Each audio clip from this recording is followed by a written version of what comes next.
اپنے بچوں کی تعلیم پر کتنی توجہ دیتے ہیں، یہ ذرا غور کریں ہم اور آپ۔ اللہ کے رسول صلی اللہ علیہ وسلم نے علم پر بہت زیادہ زور دیا ہے، اور بلکہ اللہ کے رسول ہی نے نہیں، خود اللہ رب العزت نے بھی اقرا بسم ربک الذی خلق خلق الانسان من علق، یہ پہلی آیتیں جو نازل کی گئی ہیں ان میں بھی تعلیم پر زور دیا گیا ہے۔ اس کے علاوہ اور کتنے مقامات، متعدد مقامات ہیں قرآن مجید میں جہاں اللہ رب العزت نے تعلیم کی اہمیت سے ہمیں آگاہ کیا ہے کہ علم حاصل کیا جائے۔ علم کے بغیر انسان کی آنکھیں ہیں، وہ دیکھتا ہے مگر وہ نور نہیں جو ہونا چاہیے، کیونکہ ہم اور آپ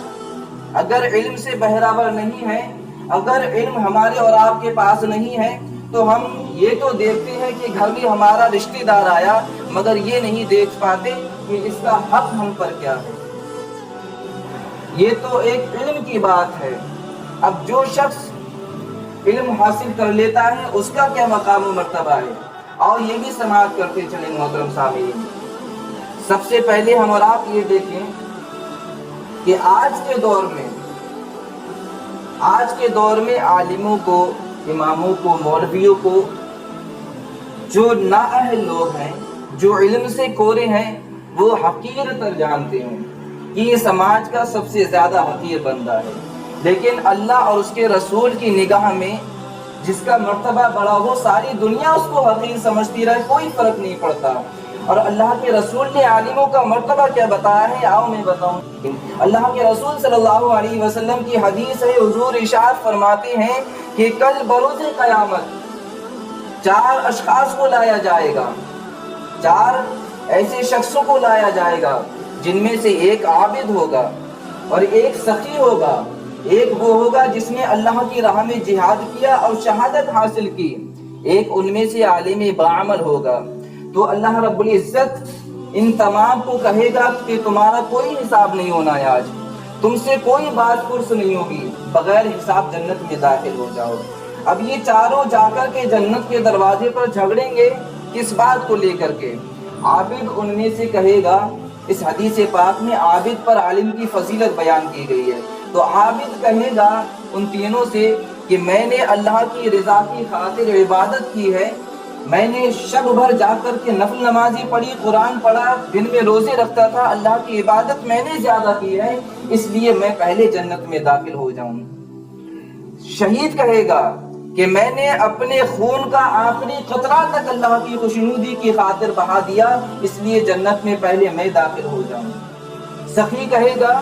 کہ میں نے اللہ کی راہ میں بہت زیادہ اپنا مال خرچ کیا ہے، اس لیے جنت میں پہلے میں داخل ہو جاؤں۔ یہ معاملہ دیکھ کر کے اللہ رب العزت جبریل کو حکم دے گا، جبرائیل جاؤ ان کے مابین، ان کے درمیان صلح کراؤ۔ تو جبریل آ کر کے سب سے پہلے عابد سے کہیں گے، اے عبادت کرنے والے، تو کس وجہ سے کہہ رہا ہے کہ سب سے پہلے جنت میں داخل ہوگا؟ وہ شخص کہے گا، جو عابد ہے وہ کہے گا کہ میں نے اللہ کی رضا کی خاطر نہ رات دیکھی نہ دن، ہمہ وقت سجدوں میں رہتا تھا، قرآن کریم کی تلاوت کرتا تھا،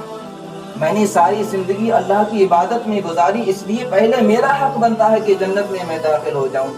جبریل پوچھیں گے، عابد ذرا یہ بتا کہ تجھے عبادت کرنے کے لیے کس چیز نے ابھارا؟ تو وہ عابد کہے گا کہ مجھے عبادت کا مقام و مرتبہ، عبادت کے فضائل مجھے ایک عالم نے بتائے تھے، اس لیے میں عبادت کرنے کے لیے آمادہ ہوا اور میں نے ساری زندگی عبادت میں گزار دی۔ پھر جبرائیل اس شہید سے کہیں گے کہ تو کس لیے دعویٰ کر رہا ہے جنت میں پہلے جانے کو؟ تو وہ شہید کہے گا کہ میں نے اپنی خون کا آخری قطرہ تک اللہ کی رضا کی خاطر بہا دیا، اس لیے پہلا حق میرا بن رہا ہے کہ میں جنت میں داخل ہو جاؤں۔ جبریل کہیں گے،